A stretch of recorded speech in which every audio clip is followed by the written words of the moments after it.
الحمد لله رب العالمين الرحمن الرحيم مالك يوم الدين إياك نعبد وإياك نستعين اهدنا الصراط المستقيم صراط الذين أنعمت عليهم غير المغضوب عليهم ولا الضالين.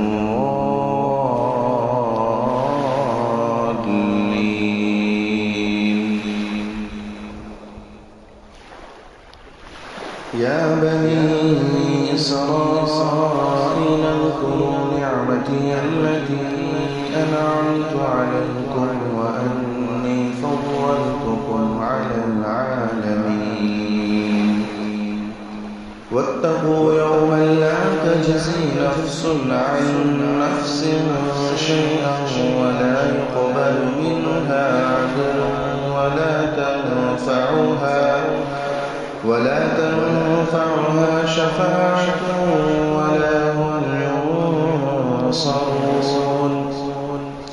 وإذ ابتلى إبراهيم ربه بكلمات فأتمهن قال إني جاعلك للناس إماما قال ومن ذريتي قال لا ينال عهد الظالمين.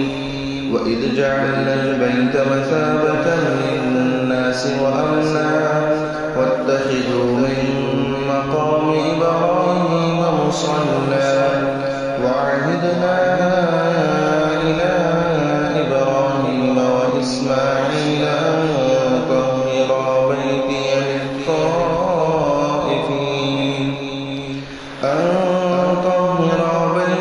للطائفين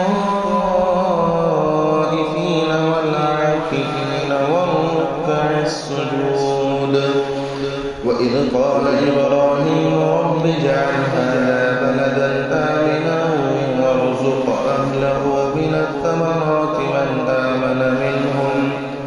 من آمن منهم بالله واليوم الآخر قال ومن كفر فأمتعه قليلا ثم أضطره إلى عذاب النار وبئس المصير.